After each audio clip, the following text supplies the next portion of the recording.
चुनावी मौसम गर्म होते ही राजनेता एक दूसरे पर जुबानी तीर छोड़ना शुरू कर देते हैं। कुछ ऐसा ही होता नजर आ रहा है महाराष्ट्र की राजनीति में।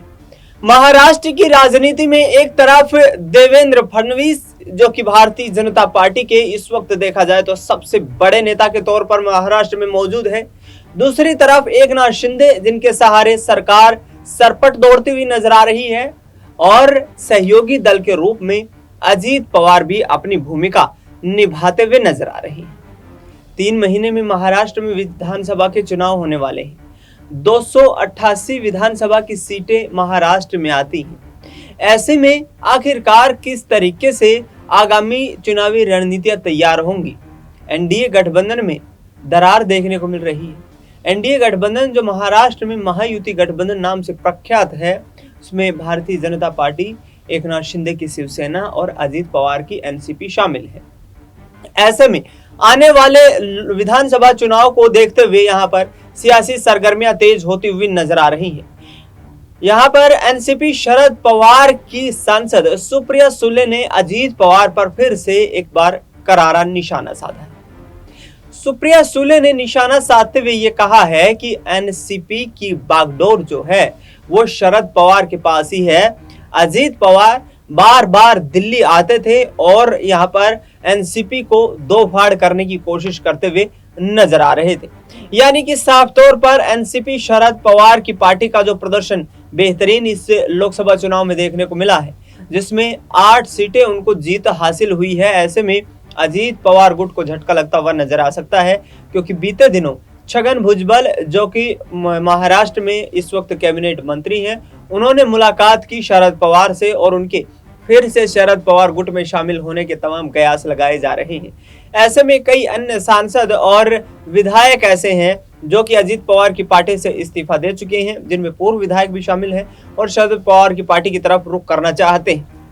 ऐसे में आगामी वक्त में महाराष्ट्र में किस तरीके से बीजेपी अपना परचम लहराती हुई नजर आएगी, किस तरीके से बीजेपी तमाम चुनावी रणनीतियां तैयार करती हुई नजर आएगी, किस तरीके से भारतीय जनता पार्टी यहां सत्ता की हैट्रिक लगाने में अपनी भागीदारी निभाएगी, तमाम सवाल खड़े हो रहे हैं। और इन तमाम सवालों का जवाब सिर्फ इतना है कि आखिरकार क्या एकनाथ शिंदे और अजीत पवार फिर से अपने पुराने दलों का रुख करने वाले हैं? बड़ा प्रश्न चिन्ह यहाँ पर यह भी खड़ा हो जाता है कि मराठा आरक्षण, ओबीसी आरक्षण को लेकर महाराष्ट्र में जो आग है वो और भी ज्यादा सुलगती हुई नजर आ रही है। एक तरफ जहां भारतीय जनता पार्टी को मनोज जारंगे नामक मराठा आरक्षण की मांग कर रहे सामाजिक कार्यकर्ता ने 15 अगस्त तक की डेडलाइन दी है और उसके बाद एकनाथ शिंदे को यह कहा गया है कि वह कोई अनुचित कदम ना उठाएं। इसके साथ साथ बीजेपी के सामने भी ये चुनौती है कि वर्ष 2018 में बॉम्बे हाई कोर्ट और 2021 में सुप्रीम कोर्ट से मराठा आरक्षण को असंवैधानिक करार दे देना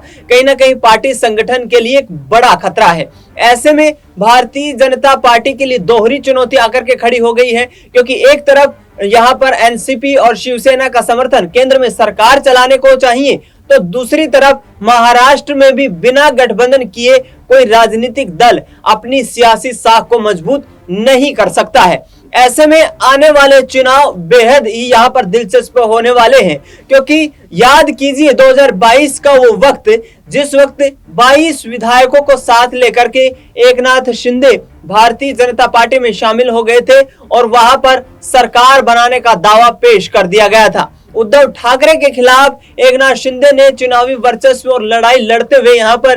यहाँ पार्टी के निशान और नाम को लेकर निर्वाचन आयोग तक का रास्ता तय किया। लिहाजा अधिक संख्या बल मौजूद होने के चलते एकनाथ शिंदे गुट को यहाँ पर शिवसेना का असली यहाँ पर गुट बताया गया और ऐसे में उद्धव ठाकरे को झटका लगता हुआ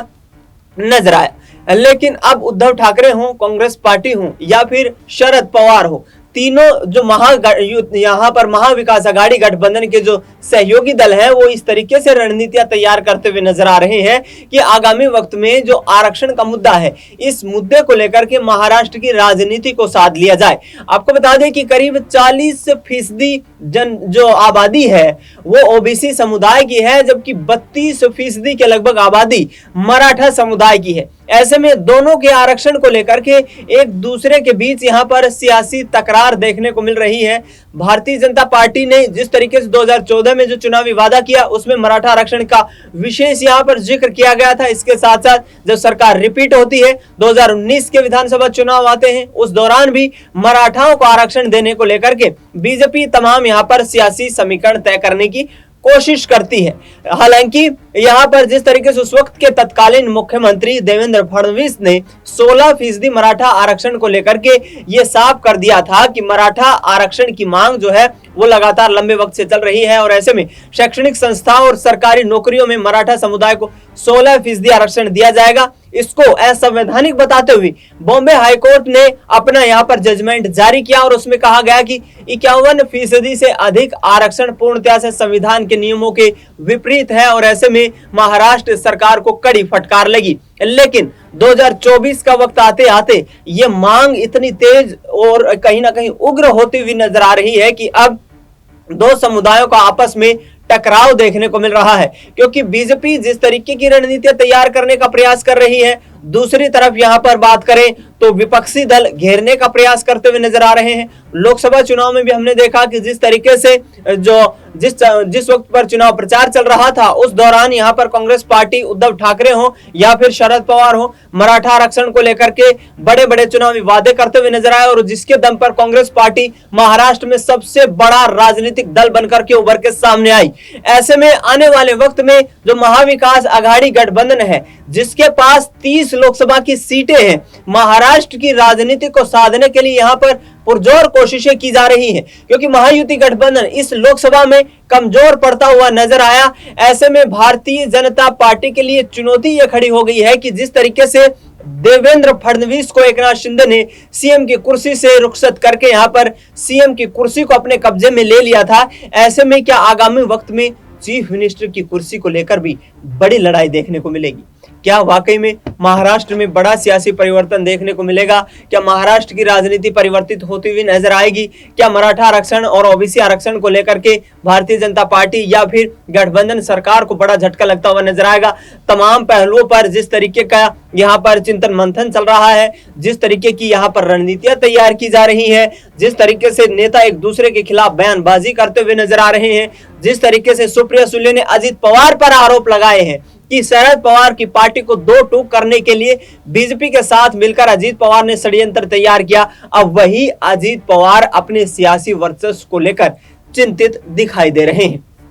ऐसे में आने वाले वक्त में परिस्थितियां काफी यहां पर मुश्किल होती हुई नजर आ सकती है, क्योंकि जिस तरीके का माहौल महाराष्ट्र में दिखाई दे रहा है, सीट शेयरिंग के मामले पर भी अजित पवार की भारतीय जनता पार्टी के नेता और केंद्रीय गृह मंत्री अमित शाह से मुलाकात होती है, बराबर सीट शेयरिंग की मांग करते हुए नजर आते हैं। हालांकि महाराष्ट्र में इस वक्त देखा जाए तो बीजेपी सबसे बड़ा राजनीतिक दल है, लेकिन सहयोगी दलों के साथ के बिना सरकार बनाना नामुमकिन दिखाई दे रहा है। हिंदुत्व के मुद्दे को यहाँ पर कहीं ना कहीं